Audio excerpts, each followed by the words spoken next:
أعوذ بالله من الشيطان الرجيم.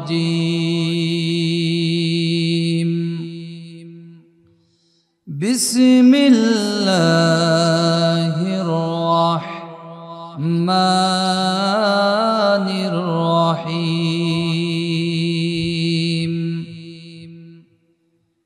إن الله يأمركم أن تؤدوا الأمانات إلى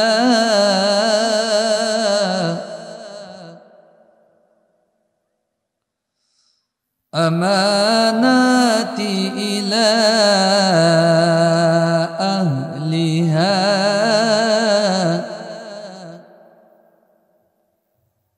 وإذا حكمتم بين الناس أن تحكموا بالعدل. إن الله نعم ما يعظكم به.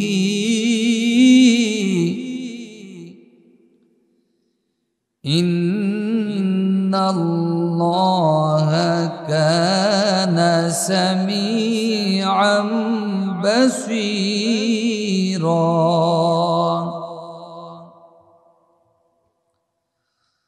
وقال الله تعالى: إن الله وملائكته يصلون على النبي يا أيها الذين آمنوا صلوا عليه وسلموا تسليما. اللهم الله الله কি যে মধুর নাম। আল্লাহ আল্লাহ কি যে মধুর নাম। ধরার তামা মনি মুক্তা পন্না হেরা সোনা দানা হয় না তাহার দাম। আল্লাহ আল্লাহ কি যে মধুর নাম। ঠিক কিনা? আল্লাহ থেকে মধুর নাম এই দুনিয়াতে আর একটিও আছে? আরো জোরে। সুতরাং আমরা সব সময় যার নামটি কলিজার ভেতরে গেঁথে রাখবো তিনি কে? আরো জোরে কে?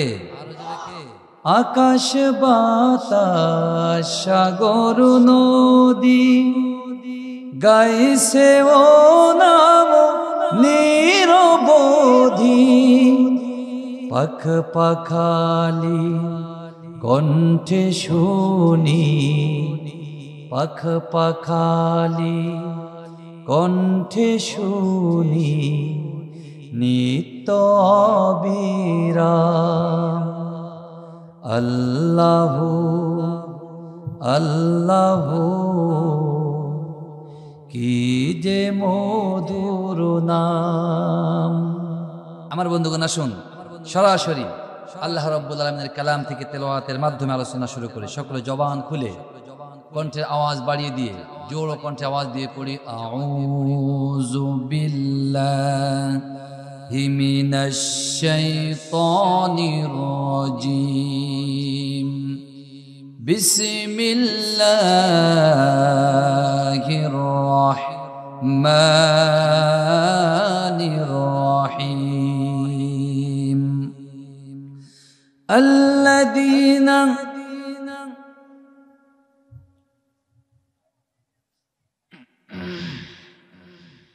ইন্নাল্লাহা ইয়া'মুরুকুম আন তুওয়াদ্দুল আমানাতি ইলা আহলিহা ওয়া ইযা হাকামতুম বাইনান নাসি আন তাহকুমু বিল আদল। পবিত্র কোরআনুল কারীমের 4 নম্বর সূরা। কত নম্বর সূরা? একটু জোরে বলুন, কত নম্বর সূরা? 4 নম্বর সূরা, 58 নম্বর বা 58 নম্বর আয়াতে কারিমা। আল্লাহ রাব্বুল আলামিন, এই সূরার নাম হলো সূরাতুন নিসা। সূরার নাম কি? সূরাতুন নিসা। নিসা এর অর্থ হলো মহিলা। নিসা শব্দের অর্থ কি? কথা বলেন, মহিলা। আল্লাহ রাব্বুল আলামিন এই সূরার মাধ্যমে, আয়াতে কারিমার মাধ্যমে গোটা দুনিয়ার মুসলমানদেরকে 2টা বিষয় নির্দেশ দিয়েছেন।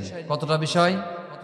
1 নম্বরে আল্লাহ বলছেন, ইন্নাল্লাহা ইয়া'মুরুকুম আন তুওয়াদ্দুল আমানাতি ইলা আহলিহা।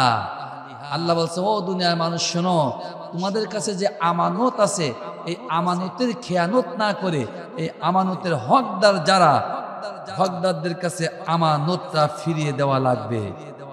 আমানতের খেয়ানত না করে আমানতের হকদার যারা, তাদের কাছে আমানত ফিরিয়ে দেওয়া লাগবে। এই আদেশ যিনি দিয়েছেন তিনি কে? আর জোরে কে? সেই আল্লাহ কি আমাদের এই বাংলাদেশের জন্য আছে না নাই? আরো জোরে আছে না নাই? আমার বন্ধুগণ, আছে। এজন্যই আমরা দেখি দীর্ঘ 17 বছর ধরে আমরা দেখেছি যারা পাতি নেতা, ছাতা নেতা, খাতা নেতা, ছেঁড়া নেতা, সব নেতারা একযোগে বাংলাদেশের আমানত গুলো রক্ষা না করে এত পরিমাণ খেয়ানত করেছে। 80 বছরের বুড়ি স্বামী মারা গেছে, একটা বিধবা ভাতার কার্ড পেয়েছে, সেই কার্ডও এই স্বৈরাচারের হাত থেকে রেহাই পায় নাই। জোরে বলেন ঠিক কিনা? আমার বন্ধুগণ, আমার ভাইরা, যে মুরব্বীর বয়স 90 বছর হয়ে গেছে, বয়স্ক ভাতার কার্ড পায়। মুরব্বী বয়স্ক ভাতার টাকা নিতে যায়, নিজে যেতে পারে না, একজন ধরে ধরে নিয়ে যেতে হয়, যে দেখে যে টাকা হওয়া। আমাদের এলাকায় নাই, ও অন্য এলাকায় আছে, আমি জানি। এইসব আমার এলাকা যশোর সব পীর মাশায়েখের অঞ্চল তো। আমার বন্ধুগণ, আল্লাহ তাআলা তারপরে বলছেন, ওয়াইজা হাকামতুম বাইনান নাস আন তাহকুমু বিল আদল। আর তোমরা যখন বিচার মীমাংসা করবে, তোমাদের বিচার মীমাংসার ক্ষেত্রে ন্যায় বিচার কায়েম করা লাগবে। জোরে বলেন ঠিক কিনা?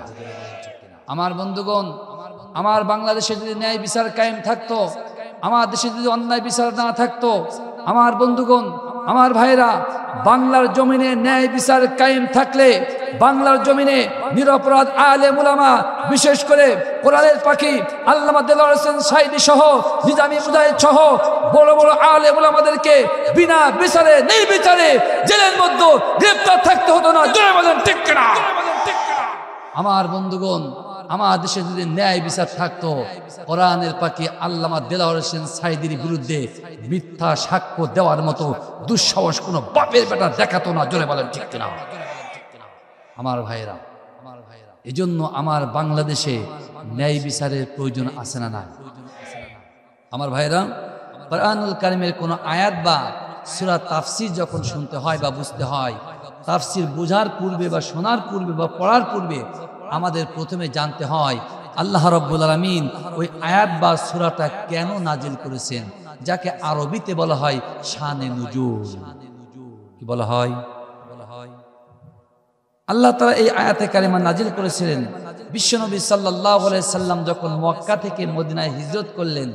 মদিনায় হিজরত করার পরে আমার নবী আবার যখন মক্কা বিজয় করলেন, রাসূল সাল্লাল্লাহু আলাইহি সাল্লাম চিন্তা করলেন যে যেহেতু স্বৈরাচারের পতন হয়ে গেছে, আমার বন্ধুগণ, গোটা পৃথিবীর জমিনে 1 নাম্বার স্বৈরাচার ছিল আবু জেহেল এবং তার দোসররা। জোরে বলেন ঠিক কিনা? আমার বন্ধুগণ, আমার ছোট্ট রিসার্চে আমি ধারণা করলাম বা বুঝলাম যে আবু জেহেলের পরে একই ক্লাসে রোল নাম্বার 2 বা দ্বিতীয় স্থান যিনি অধিকার করেছে, সে হলো আমার বাংলাদেশের কুটনি বুড়ি, ডাইনি বুড়ি। জোরে বলেন ঠিক কিনা? আল্লাহ রাসূল সাল্লাল্লাহু আলাইহি সাল্লাম চিন্তা করলেন, স্বৈরাচারের যেহেতু পতন হয়েছে, আমি একটু কাবা বাইতুল্লাহতে যে কাবা বাইতুল্লাহর মধ্যে যত মূর্তি আছে মূর্তিগুলা পরিষ্কার করে কাবার মধ্যে একটু 2 রাকাত নামাজ আদায় করব।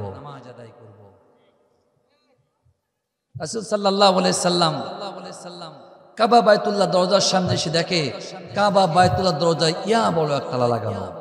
আমার নবী জানতেন যে এই কাবা বায়তুল্লাহ চাবি রক্ষক যিনি, কাবা বায়তুল্লাহর মুতাওয়াল্লির দায়িত্ব যিনি, তার নাম হলো উসমান ইবনে আবু তালহা। কি নাম? আল্লাহ রাসূল বলেন, ও আমার সাহাবীরা, এই উসমান ইবনে আবু তালহা কোথায় আছে? গোটা মক্কার জমিন তন্ন তন্ন করে খুঁজে ওকে ধরে আনো। তার কারণ চাবি না হলে তো তালা খোলা যায় না। জোরে বলেন ঠিক কিনা? আমার বন্ধুগণ, যেহেতু স্বৈরাচারের পতন হয়ে গেছে, আমার ভাইরা, স্বৈরাচারের যখন পতন হয়, স্বৈরাচারের দোসররা কি আর এলাকা রাষ্ট্রের ভিতরে কি তারা কি থাকে? কথা বলে না। তবে দুঃখজনক বিষয় হলে সত্য, আমার বাংলার জমিনে স্বৈরাচারের পতন হয়েছে। স্বৈরাচারের পতন হওয়ার পরেও ওই স্বৈরাচারের দোসররা আমাদের বাড়ির আনাচে কানাচে এখনো পর্যন্ত ঘাপটি মেরে বসে আছে। জোরে বলেন ঠিক কিনা? ডক্টর ইউনূস বলেছে যে আমাকে তোমরা ইন্ডিকেট করে বলো যে সরকারের ভেতরে স্বৈরাচার, তোমার গ্রামেও তো স্বৈরাচার আছে, তুমি কি করেছ? অনেকে ভুল বলেছে। আমি স্বৈরাচারকে বগল দাবাই করে রাখছি, আর আলেমুল আমাদের কাছে যদি কোনো স্বৈরাচার এসে একটু কোরআন শেখে, বড় দোষ হয়ে যাচ্ছে। আলেমদের কাছে স্বৈরাচার আসে। সাধারণ মানুষ একটু স্বৈরাচারের সাথে একটু বাজারে ঘোরাফেরা করেছে, কোন আলেমের কাছে যদি কোরআনও শিখতে আসে, তাহলে হুজুর মনে হয় আঘাত পাচ্ছে। আমার বন্ধুগণ, আল্লাহ রাসূল সাল্লাল্লাহু আলাইহি সাল্লাম সাহাবীদেরকে বললেন, সাহাবীরা রে, এই উসমান ইবনে আবু তালহা কোথায় আছে? ওকে খোঁজ করে নিয়ে আসো। আমার ভাইরা, আমার নবীর সাহাবারা গোটা মক্কার জমিন তন্ন তন্ন করে খুঁজে উসমান ইবনে আবু তালহাকে কোথাও খুঁজে পেল না। তার কারণ স্বৈরাচারের যখন পতন হয়, স্বৈরাচারের দোসররা লেজ গুটিয়ে পালায়। আমার নবীর সাহাবা আলী কারামাল্লাহু ওয়াজহু কাবা বায়তুল্লাহ ছাদে উঠলেন। উঠে দেখেন ইয়া দেহওয়ালা একজন কে যেন কাবা বায়তুল্লাহ ছাদে মুখটা লুকানোর চেষ্টা করে উনি শুয়ে আছে। আলী বলে, বেটা ওঠ, কে তোর দেখে একটু। আমার ভাইরা, আলী এত ধাক্কা ধাক্কি করে, কিন্তু ওই উসমান ইবনে আবু তালহা মুখটা উঁচু করে না। আমার ভাইরা, গভীর মনোযোগ। আমার নবী আলী কে বলে, আলী রে, কাবার সাদা রোহন করে কি দেখছো? কাকে ধাক্কা ধাক্কি করো? চিৎকার চেঁচামেচি কেন করো? কারণটা কি? আলী বলে, ইয়া রাসূলুল্লাহ, এই কাবা বাইতুল্লাহ সাদে কে যেন মুখটা নিজেকে লুকিয়ে রেখেছে। আল্লাহ রাসূল বলে, আলী রে, ওর মুখটা একটু উঁচু করো, মুখটা দেখাও, আমি তাকে দেখতে চাই। আমার বন্ধুগণ, আলী যতই জোর খাটায়, উসমান ইবনে আবু তালহাও ততই জন নিজেকে লুকানোর চেষ্টা করে।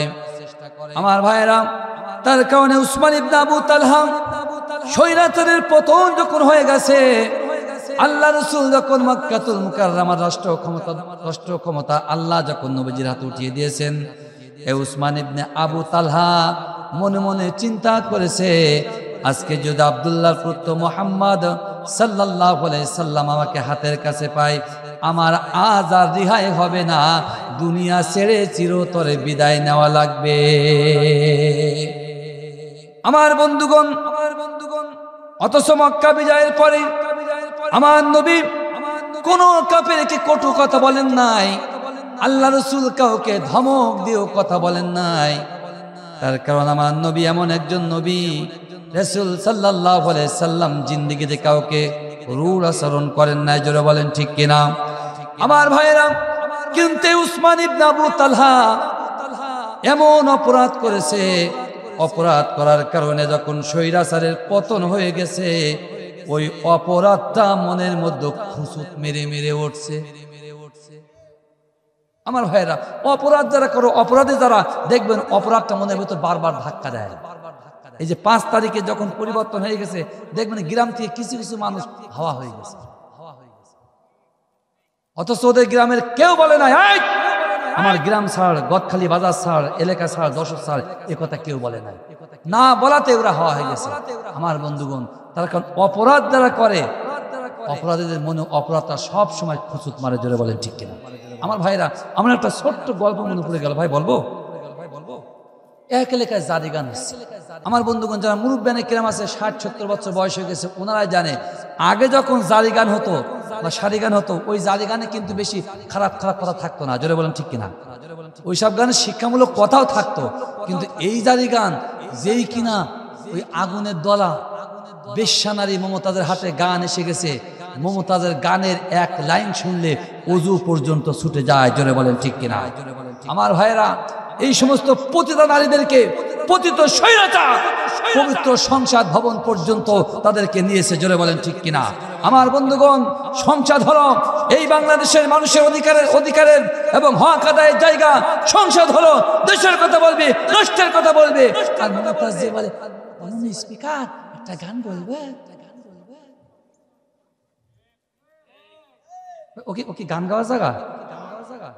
আমার দেশের খেটে খাওয়া মানুষ, আমার দেশের সুবিধা বঞ্চিত মানুষের হক নিশ্চিত করার জায়গা হলো সংসদ ভবন, জোরে বলেন ঠিক কিনা? আমার বন্ধুগণ সেই সংসদে যদি আল্লাহর কোরআনের রাজ কায়েম হয়ে যায়, আল্লাহর কসম করে বলছি বাংলাদেশের প্রত্যেকটা মানুষের হক 100% নিশ্চিত হবে হবে হবে হবে, জোরে বলেন ঠিক কিনা? আমার ভাইরা ওই যে জারি গান হচ্ছে, ওই গ্রামের অন্য পাড়ার একজন মহিলা মনে মনে ভাবছে যাই জারি গান হচ্ছে একটু শুনে আসে। এই যে এখন যেমন শীতকাল কুল পাকার সময়, মহিলা যেতে যেতে যেতে যেতে দেখে রাস্তার ধারে ইয়া বড় একটা কুল গাছ। আমার বন্ধুগণ তার টক কুল গাছ, কুল পেকে হলুদ হয়ে আছে। যদি কোনো মহিলা দেখে টক কুল কুল পেকে হলুদ হয়ে আছে, ভাই মহিলার মনে কেমন করে? ভাই কুচুত মারে, মাঝে মাঝে পড়া শুরু করে। মহিলা বলছে আরে যদি একটা কুল পড়তো না তো খেয়ে গান শুনতে যেতাম। আমার বন্ধুগণ হঠাৎ করে টপাস করে একটা কুল পড়েছে, ভাই পড়বে না পড়বে পায়খানার উপর।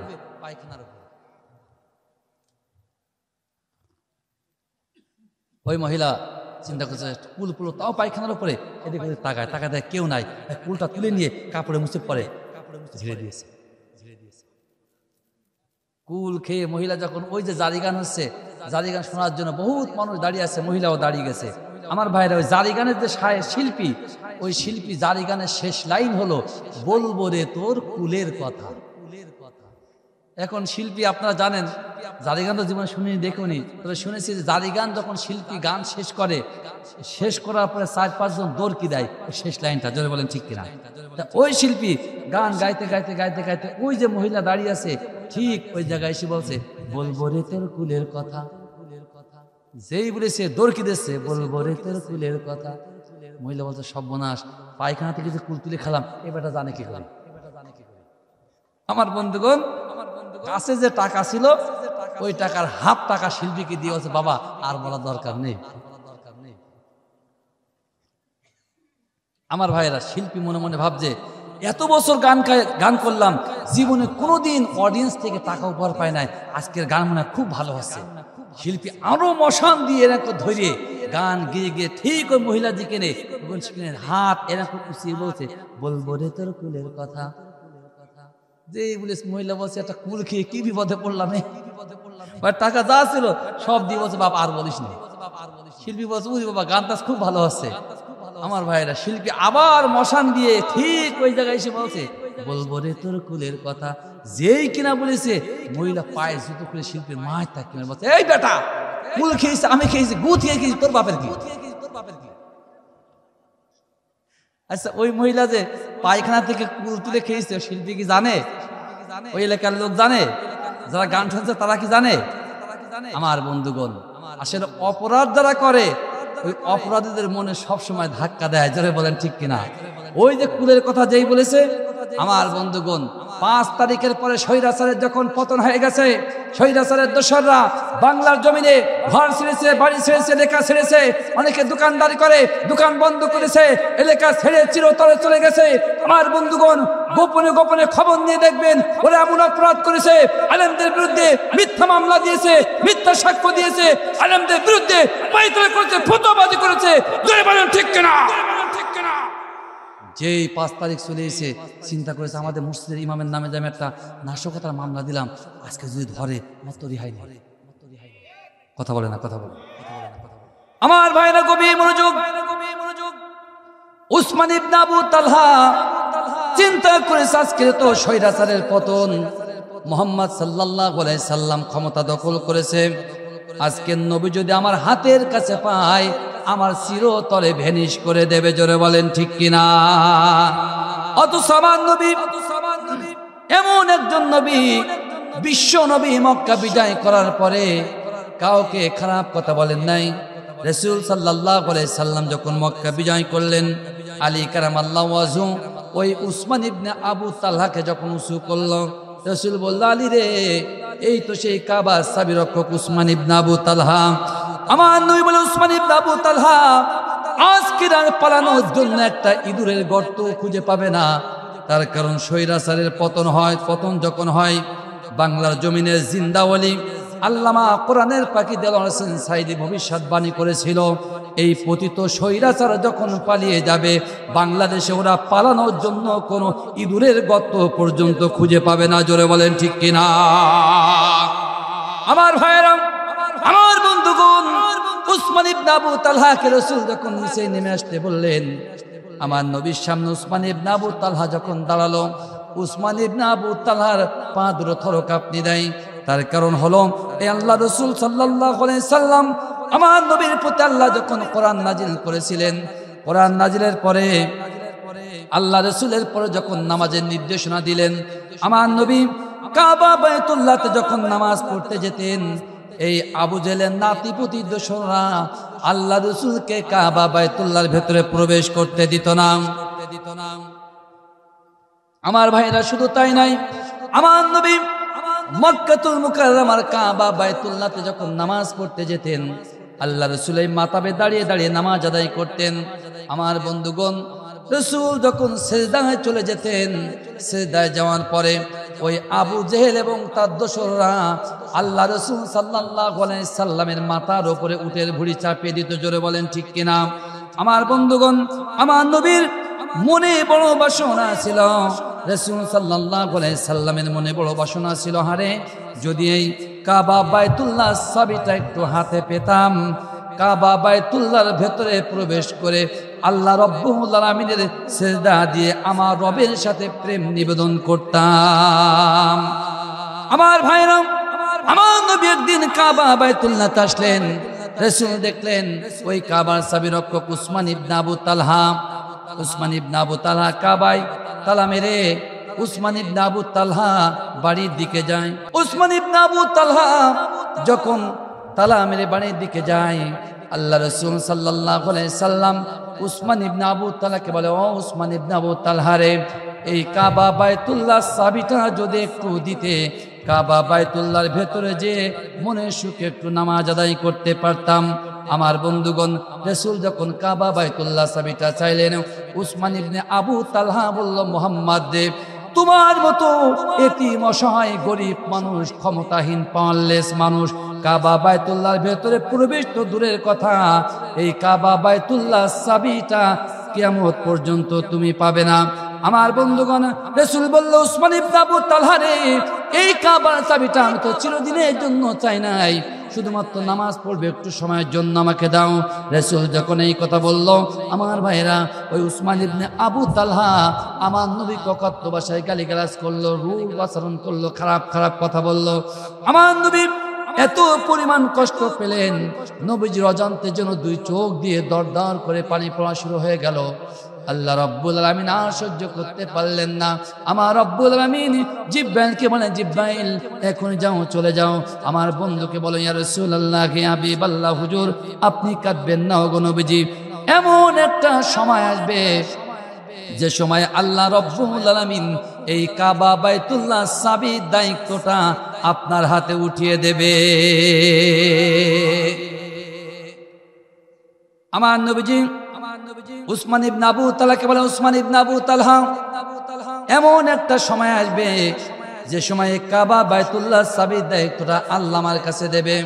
উসমান ইবনে আবু তালহা, শুধু তাই নাই, এমন একটা টাইম আসবে যে সময় এই মক্কাতুল মুকাররমার প্রেসিডেন্সি পাওয়ারটা আল্লাহ আমার হাতে দেবে।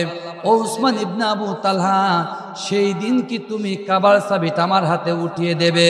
আমার বন্ধুগণ, রাসূল যখন মক্কার পাওয়ারের কথা বললেন, উসমান ইবনে আবু তালহা গর্ব করে বলল, ও আব্দুল্লাহর পুত্র মুহাম্মদ, শোনো, যতদিন পর্যন্ত আমার নেতা বেঁচে থাকবে, ক্ষমতায় যাওয়ার স্বপ্ন তোমার বাস্তবায়ন হবে না।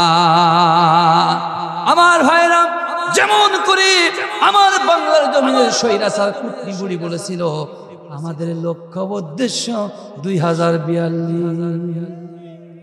কথা বলে না, কথা বলে না আমার ভাইয়েরা। সেই 42 সালের মাল কি আমার দেশে আছে? আছে, আছে। আমার বন্ধুগণ, এখন ওই যে পালিয়ে আছে, ও কথা আর বলবো না।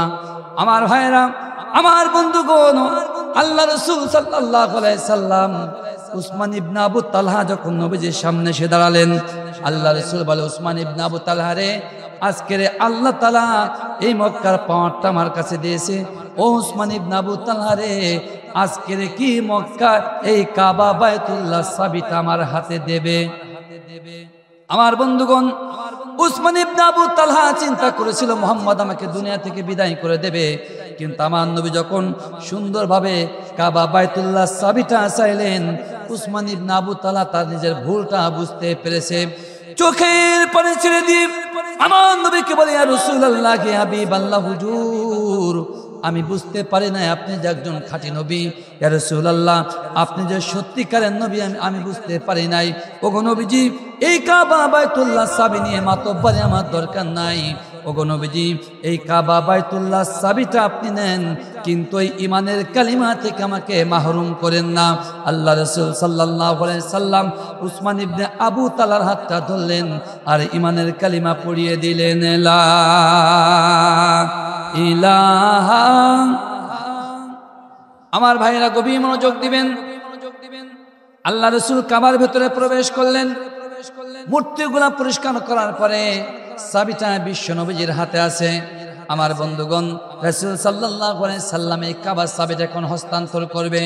আমার নবী সাহাবারা, সব সাহাবাদের মনের খায়েশ, আহারে এই কাবার চাবিটা যদি বিশ্ব নবী আমার হাতে দিতেন, আমার মর্যাদাটা অনেক বেড়ে যেত।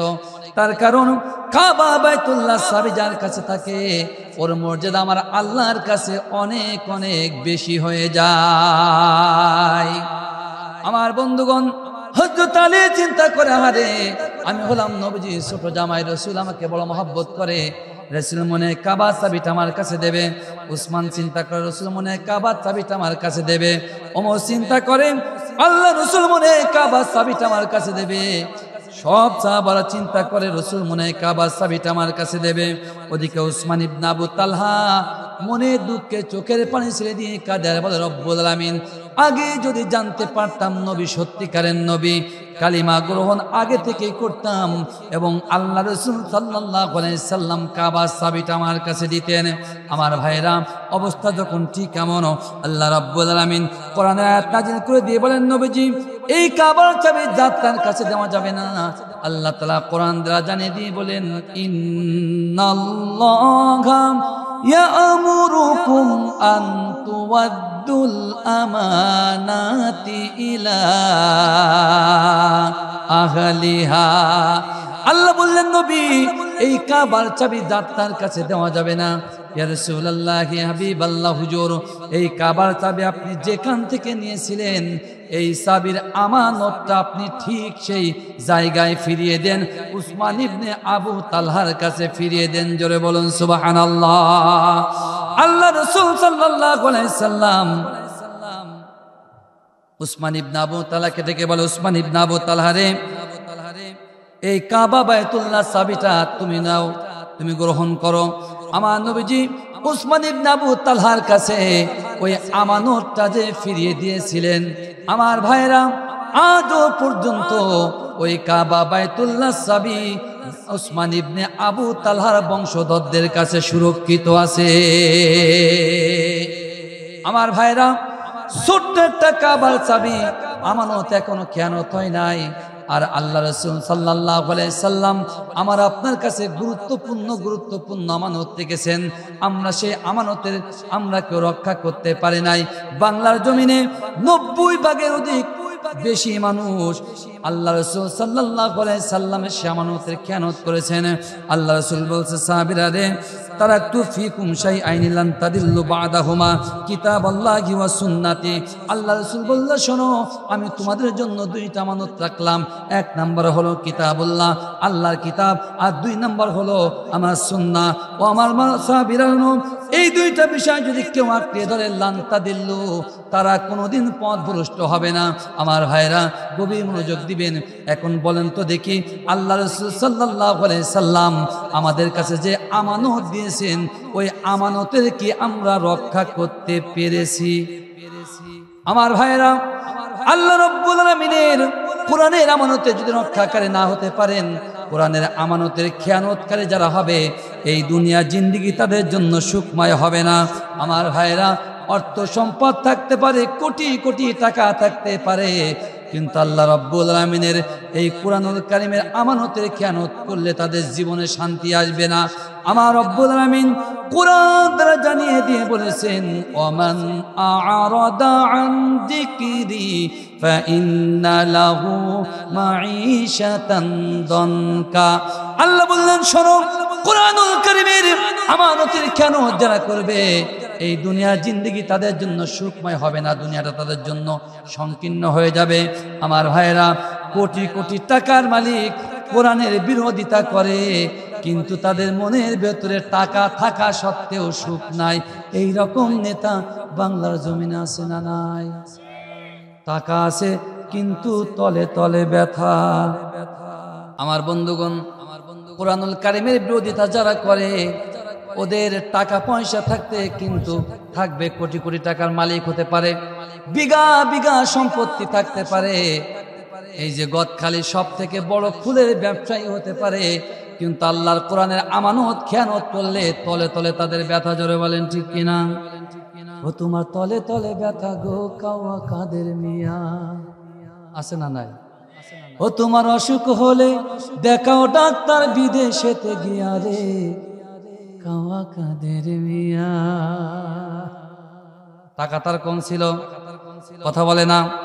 আমার ভাইরা, আমার বন্ধুগণ, আল্লাহ রাব্বুল আলামিনের কোরআনের আমানতের খেয়ানত করলে তার বিপদ আছে।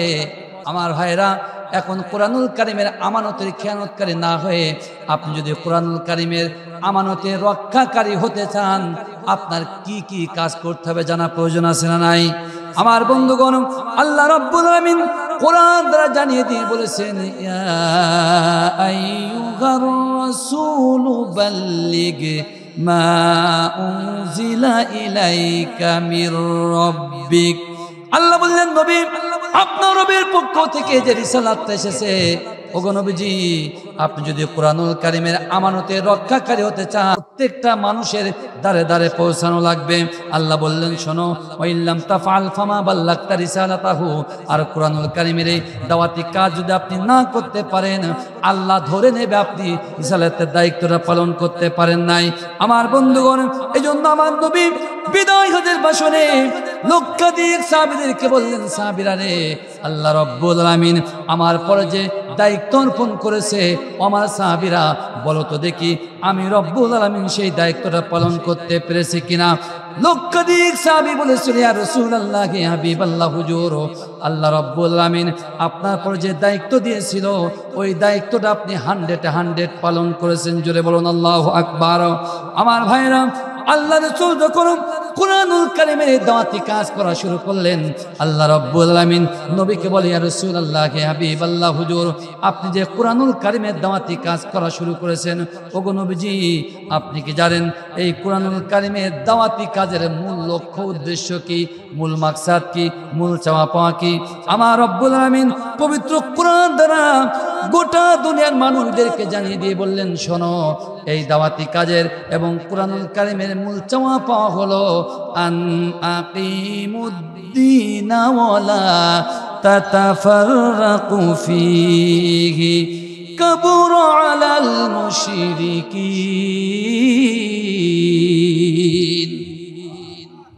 আল্লাহ বললেন, নবী, এই যে কোরআনের দাওয়াতি কাজ করছেন, আমার বন্ধুগণ, আমরা যে ওয়াজ মাহফিল কোরআনের দাওয়াতি কাজ করি, তাবলীগ ওয়ালা ভাইরা তাবলীগের দাওয়াতি কাজ করে, সমস্ত দাওয়াতি কাজের মূল মাকসাদ, মূল লক্ষ্য উদ্দেশ্য হলো আন আকিমুদ্দিন, এই জমিন যার হুকুম চালাতে হবে সেই আল্লাহ। আমার ভাইরা, আমার বন্ধুগণ, আমার প্রশ্ন হলো, আমার বাংলাদেশে মুসলমান বেশি না অমুসলিম বেশি? আমার ভাইরা, আমার দেশে যখন মসজিদে নামাজ পড়তে যাওয়া হয়, নামাজে কি বাধা দেওয়া হয়? আমার ভাইরা, রোজার সময় হাজার হাজার মানুষ এক জায়গায় বসে যখন ইফতারি করে, ওই ইফতারি কি কোনো রকম বাধা দেওয়া হয়? আমার ভাইরা, বাংলাদেশে নামাজে বাধা নাই, রোজায় বাধা নাই, ইফতারিতে বাধা নাই, হজ যাকাতে কোনো কিছু বাধা নাই। এখন আমার প্রশ্ন হলো, কোনো কিছুতে বাধা নাই, তাহলে বাংলার জমিনে আন আকিমুদ্দিন, আল্লাহ রব্বুল আলামিনের কোরআনের বিধান কায়েম করা কি প্রয়োজন? প্রয়োজন আছে? আছে কি কি কি দরকার? নামাজ পড়লে আপনাকে মারে নাকি? তাহলে আবার দিন কায়েম কি দরকার? তো কায়েমে আছে, ঠিক কিনা? আমার বন্ধুগণ, আমার বাংলাদেশে কোরআনের রাজ কায়েম কেন প্রয়োজন? আমার ভাইরা, মাত্র 2 থেকে 3টা পয়েন্ট আলোচনা করে আমার আলোচনা শেষের দিকে যাব। আমার বন্ধুরা, আমার বাংলার জমিনে আল্লাহ রাব্বুল আলামিনের কোরআনের রাজ কায়েম করা কেন প্রয়োজন? আমার বন্ধুগণ, বাংলাদেশে যদি কোরআনের রাজ কায়েম হয়ে যায়, এই দেশের প্রথম যে বৈশিষ্ট্য হবে, আমার বাংলাদেশের সংবিধান হবে আল্লাহ রাব্বুল আলামিনের কোরআন। আমার ভাইরা, আমার দেশে ডক্টর কামাল সাহেবের লেখা সংবিধান 71 থেকে আজ পর্যন্ত আছে না নাই? আমার ভাইরা, এদেশে সংবিধান থাকার পরও আবার কেন সংবিধান প্রয়োজন? আমার ভাইরা, 71 থেকে আজ পর্যন্ত যারা যারা ক্ষমতা গ্রহণ করেছে, 71 থেকে 75, 76 পর্যন্ত ছিল বাকশাল। কথা বলে না? আমার বন্ধুগণ, আমার ভাইরা, তার পরবর্তীতে যারা ক্ষমতা এসেছে, ডক্টর কামাল সাহেবের লেখা সংবিধান নিজের ব্যক্তি চারিত্র কায়েম করার জন্য নিজেদের ব্যক্তির স্বার্থে কেউ এই সংবিধানকে কেটেছে, কেউ ছেটেছে, কেউ বাদ দিয়েছে। সর্বশেষ বিচারপতি এবিএম খায়রুল হক বড় একটা বটি নিয়ে এই সংবিধানের পেট কেটে সিজার করে তত্ত্বাবধায়ক সরকার ব্যবস্থা 70 গজ মাটির নিচে দাফন করে দিয়ে স্বৈরা শাসক কুটনি বুড়ির ক্ষমতা পাকাপোক্ত করতে চেয়েছিল। জোরে বলেন ঠিক কিনা? আমার ভাইরা, এই মানব রচিত সংবিধান যে ইচ্ছা সেই পরিবর্তন করে, কিন্তু আমার দেশে যদি আল্লাহর কোরআন সংবিধান হয়ে যায়, খায়রুল হক কেন, ও 14 গোষ্ঠীও যদি চেষ্টা করে, আল্লাহর কোরআন থেকে একটা অক্ষর বাদ দেওয়ার মতো ক্ষমতা রাখে না। জোরে বলেন ঠিক কিনা? আমার ভাইরা, আমার দেশে কোরআন যদি সংবিধান হয়ে যায়, কোরআন সংবিধান হওয়ার পরে জামাত ক্ষমতায় যেতে চায়, যাক বাবা, তোরা যা, সমস্যা নেই। চরমোনায় যেতে চায়, যাক, তাতেও কোনো সমস্যা নাই। বাংলাদেশ জাতীয়তাবাদী দল বিএনপি ক্ষমতায় যাক, তাতেও আমাদের কোনো সমস্যা নাই। তার কারণ যে ব্যক্তি ক্ষমতায় যাবে, রাষ্ট্র চালানো লাগবে আল্লাহ রব্বুল আলামিনের কোরআন দিয়ে। জোরে বলেন ঠিক কিনা?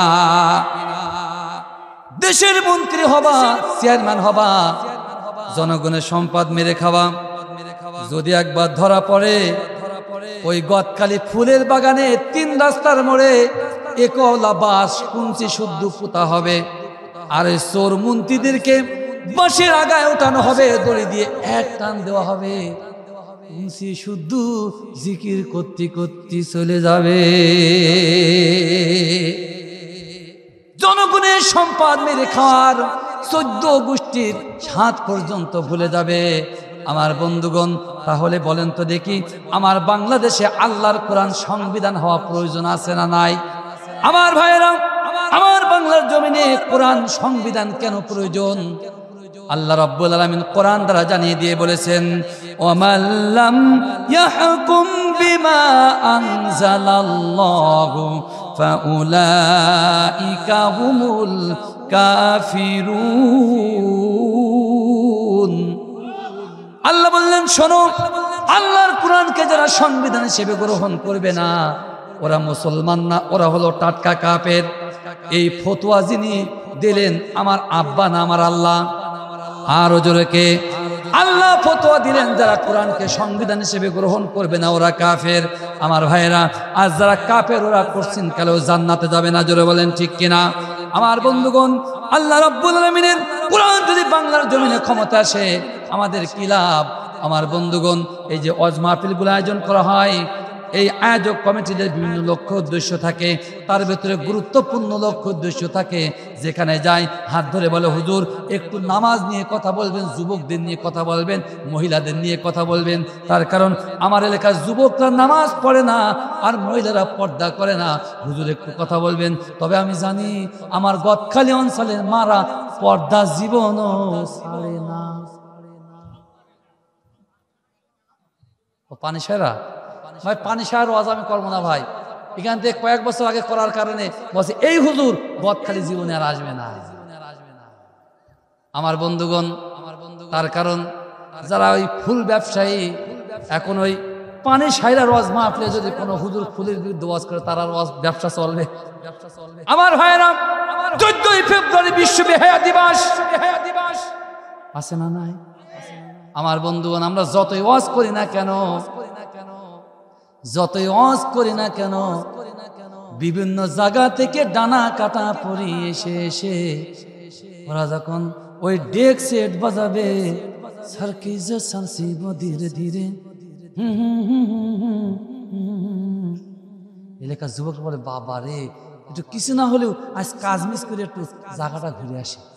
আমার বন্ধুগণ, এখান থেকে 2 থেকে 3 বছর আগে শুনেছিলাম রাত 8টা থেকে 10টার পরে ওই পানি সাইরায় নাকি কপতি ধরা পড়েছিল। শুনেছিলাম, সত্যি কি মিথ্যে জানি না। সত্যি সত্যি ভাই, ওই তো পবিত্র জায়গাতে তালি হোক, ওখানে দর্শন করা ভালো, ওখানে দেখা ভালো কাজ। যদি মাল যদি ধরা খায় ওখানে বারবার যাবে। আর এই সংবাদ যদি বাংলাদেশের বিভিন্ন এলাকার যুবক যুবতী শোনে, বলবে এই চল ওই জায়গায় যায়। মা বাপ বিয়ে দিচ্ছে না, গিরি তো ধরে বিয়ে দেবে। আমার ভাইয়েরা, ওয়াজ মাহফিলগুলো অ্যারেঞ্জ করা হয়, যুবকরা যাতে নামাজ পড়ে, মহিলারা পর্দা করে। আমার বন্ধুরা বলেন তো দেখি, 1971 থেকে আজ পর্যন্ত যত ওয়াজ মাহফিল তাফসীর মাহফিল আয়োজন করা হলো, এই ওয়াজ মাহফিল তাফসীর মাহফিল আয়োজনের মাধ্যমে কি বাংলার জমিনে নামাজটা কায়েম হয়েছে? হয় নাই। আমার বন্ধুগণ, আমার দেশে নামাজ কায়েম করার জন্য পাকিস্তান থেকে তাবলীগ আসে, আমেরিকা থেকে আসে, ফ্রান্স থেকে আসে। আমার বন্ধুগণ, বিভিন্ন রাষ্ট্র থেকে তাবলীগ জামাত এসে আমাদের মাধ্যমে আমাদের মধ্যে নামাজের দাওয়াত দেয় কি দেয় না? আমার ভাইরা, 71 থেকে আজ পর্যন্ত এত তাবলীগ করা কাজ, এত মাশওয়ারা, এত গাছ। আমার বন্ধুগণ, আল্লাহর কসম করে বলি, কিয়ামত পর্যন্ত যদি গাছতে উঠে তাবলীগ জামাতের ভাইরা কাজ করে, তাফসীর মাহফিল যদি প্রত্যেক গ্রামে দিন 1000 করে হয়, কিয়ামত পর্যন্ত বাংলার জমিনে নামাজ কায়েম সম্ভব না। জোরে বলেন ঠিক কিনা? আমার ভাইরা, কিন্তু বাংলার জমিনে যদি কোরআন ওয়ালা মানুষ রাষ্ট্র ক্ষমতায় যায়, আল্লাহর কসম করে বললাম, শুধুমাত্র একটা আইনের মাধ্যমে নামাজ কায়েম হয়ে যাবে। আল্লাহ রাব্বুল আলামিন কোরআন দ্বারা জানিয়ে দিয়ে বলেছেন, শোনো, কোরআন ওয়ালা মানুষটা যখন রাষ্ট্র ক্ষমতায় যাবে, আল্লাযীনা ইম্মাক্কান্নাহুম ফিল আরদি ইয়াকামুস সালাতা ওয়া আতাউজ যাকাতা ওয়া আমারু বিল মা'রুফ। আমার বন্ধুগণ, কোরআন ওয়ালা মানুষটা যখন রাষ্ট্র ক্ষমতায় যাবে, রাষ্ট্র ক্ষমতায় যাওয়ার পরে সংসদ ভবনে প্রথমে একটা বিল পাশ করা হবে। আমার ভাইরা, রাষ্ট্রপতি এবং প্রধানমন্ত্রীর যৌথ স্বাক্ষরে বিলটা পাশ হয়ে যাবে।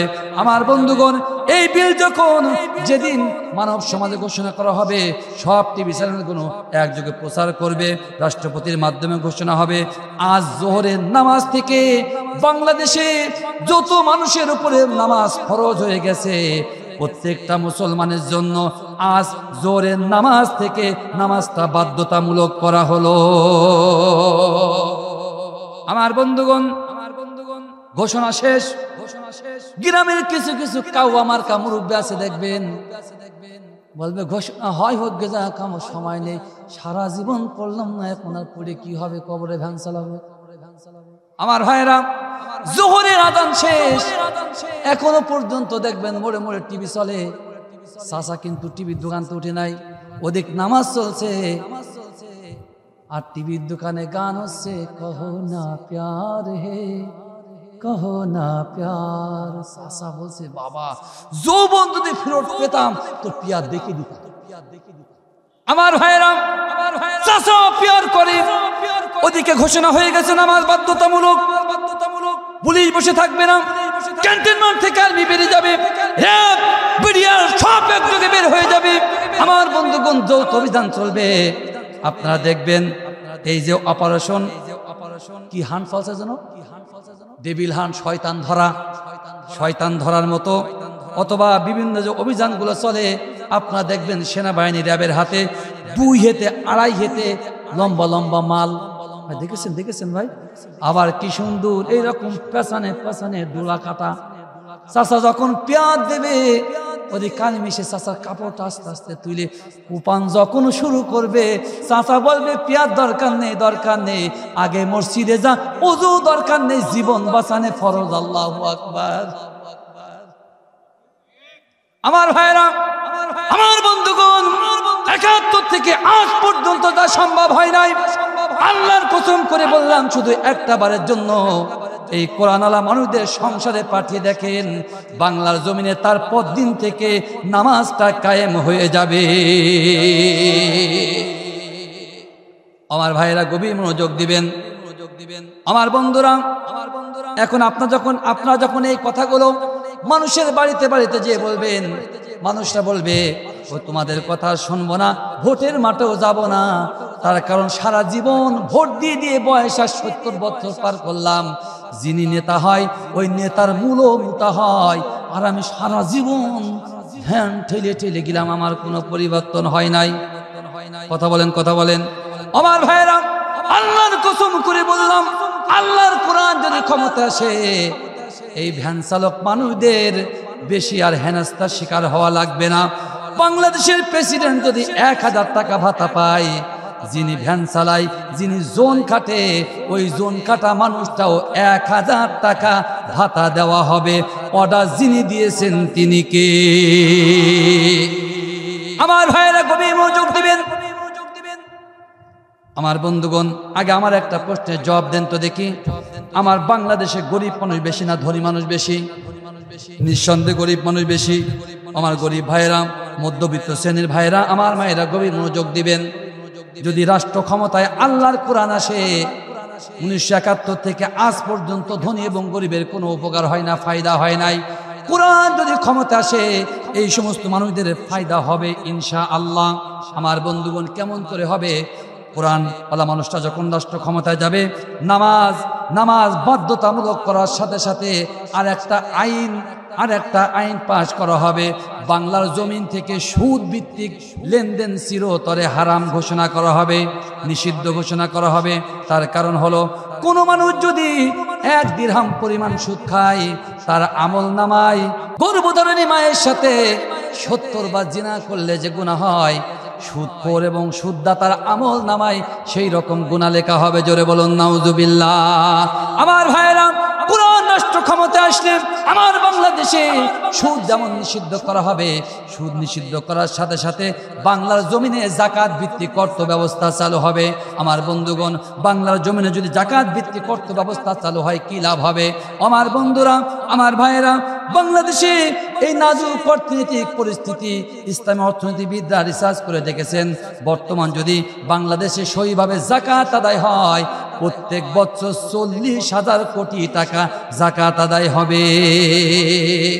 আমার বন্ধুগণ, আমার ভাইরা, বাংলার জমিনে যদি রাষ্ট্র ক্ষমতা কোরআনওয়ালা মানুষরা যায় আর যাকাত ভিত্তিক যদি অর্থ ব্যবস্থা পরিচয় হয়, আমার বন্ধুগণ, আল্লাহর কসম করে বললাম, 15 থেকে 20 বছর পরে আমার বাংলার জমিনে একটা গরিব মানুষও অবশিষ্ট থাকবে না। আমার ভাইরা, তার কারণটা কি? আল্লাহ রাব্বুল আলামিন কোরআন দ্বারা জানিয়ে দিয়ে বলেছেন, শোনো, ওয়ালাউ আন্না আহলাল কুরা আমানু ওয়াত্তাকাউ লা ফাতাহনা আলাইহিম বারাকাতিম মিনাস সামাই ওয়াল আরদ। আল্লাহ বলেছে, শোনো, যদি জনপদের মানুষ, দেশের মানুষ, রাষ্ট্রের মানুষ আল্লাহর কোরআনের ক্ষমতা, রাষ্ট্র ব্যবস্থাটা যদি মেনে নেয়, আল্লাহ আসমান থেকে রহমতের বৃষ্টি অজর ঝরায় বর্ষণ হবে। জোরে বলুন সুবহানাল্লাহ। আমার ভাইরা, আমার বন্ধুগণ, আমরা ফিরে যাই হযরত ওমর ইবনুল খাত্তাবের জীবনের দিকে। ওমর ইবনুল খাত্তাব রাদিয়াল্লাহু তাআলা আনহু রাষ্ট্র ক্ষমতায় যখন আসলেন, ওমর ইবনুল খাত্তাব বিশ্বনবীর একজন সাহাবীকে বললেন, সাহাবীরে, আমার বায়তুল মালে অনেকগুলো জাকাতের টাকা জমে গেছে, সাহাবীরে এই বায়তুল মালের টাকাটা বস্তায় করে নিয়ে মানুষের দ্বারে দ্বারে পৌঁছায় দাও। আমার ভাইরা, আল্লাহ রাসূলের সাহাবা জাকাতের টাকাটা বস্তায় করে নিয়ে মদিনার অলিতে গলিতে একদিন নয়, 2 দিন নয়, গুনে গুনে 7 দিন পর্যন্ত গুনলো জাকাতের টাকা কার লাগবে, অর্থ বা পয়সা লাগবে কার, জাকাতের টাকাগুলো গ্রহণ করো। আমার ভাইরা, গুনে গুনে 7 দিন পর্যন্ত গরিব মানুষ খুঁজলো। আল্লাহর কসম করে বলি, জাকাত নেওয়ার মতো একটা মানুষও মদিনা মক্কার জমিনে খুঁজে পাওয়া যায় নাই। আমার ভাইরা, ওমর ইবনুল খাত্তাব আর একজন সাহাবীকে পাঠালেন। ওই সাহাবীও গুনে গুনে 3 দিন পর্যন্ত সফর করলো, কিন্তু জাকাত নেওয়ার মতো একটা মানুষও খুঁজে পেল না। আমার বন্ধুগণ, এই দ্বিতীয় সাহাবী দেখলো আর একজন কে যেন পাহাড়ের পদদেশে ক্লান্ত পরিশ্রান্ত হয়ে শুয়ে আছে। দ্বিতীয় সাহাবী প্রথম সাহাবীকে দিয়ে বলছে, ভাই, তোমার মনে বড় অভাব, আমার কাছে জাকাতের টাকা আছে, টাকাগুলো তুমি গ্রহণ করো। দ্বিতীয় সাহাবী বলে, ভাই, আপনি ভুল জায়গায় নক করেছেন, আপনিও যে কাজের কাজী, আমিও জাকাতের টাকা দেওয়ার জন্য মক্কার অলিতে গলিতে ঘুরে বেড়াই। আল্লাহর কসম করে বললাম, আজকে 7 দিন ঘুরলাম, কিন্তু মক্কা মদিনাতে জাকাতের টাকা নেওয়ার মতো একটা মানুষও খুঁজে পাওয়া যায় নাই। আমার বন্ধুগণ, অথচ এই সাহাবীদের এখান থেকে 8 থেকে 10 বছর পূর্বে এই সাহাবীদের খাওয়া হতো না। কেউ 1 দিন, 2 দিন, 3 দিন, 4 দিন পর্যন্ত না খেয়ে থাকতো। আমার ভাইয়েরা, আল্লাহ রাসূল সাল্লাল্লাহু আলাইহি সাল্লাম আল্লাহ রাব্বুল আলামিনের কোরআনের রাজ্য কায়েম করে দিলেন। সেদিন থেকে ওই রামত মক্কা মদিনার রাষ্ট্র থেকে অভাব অনাটন চিরতরে দূর হয়ে গেছে। আমার ভাইয়েরা, আমার বন্ধুগণ, এখন বলেন তো দেখি, যদি বাংলার জমিনের গরিব মানুষ না খুঁজে পাওয়া যায়, গরিব মানুষের অভাব যদি আর না থাকে, অর্থাৎ গরিব মানুষের যদি উপকার হয়, অর্থনৈতিকভাবে সাপোর্ট পেয়ে যায়, এই রকম একটা রাষ্ট্র ব্যবস্থা আমার দেশে প্রয়োজন আছে না নাই? আমার বন্ধুগণ, আল্লাহর কোরআন রাষ্ট্র ক্ষমতা যদি পেতে চান, এমনি এমনি হবে না। আল্লাহ তাআলা কোরআন দিয়ে জানিয়ে দিয়ে বললেন, শোনো, কোরআন যদি রাষ্ট্র ক্ষমতায় দেখতে চাও, ঘরে বসে জিকির করলে হবে না। আল্লাহ রাব্বুল আলামিন কোরআন দ্বারা জানিয়ে দিয়ে বললেন, তুজাহিদুনা ফি সাবিলিল্লাহি বিআমওয়ালিকুম ওয়া আনফুসিকুম যালিকুম খায়রুল লাকুম ইন কুনতুম তা'লামুন। আল্লাহ বললেন, শোনো, কোরআন যদি রাষ্ট্র ক্ষমতায় দেখতে চাও, শুধু ঘরে বসে দোয়া করলে আর জিকির করলে হবে না।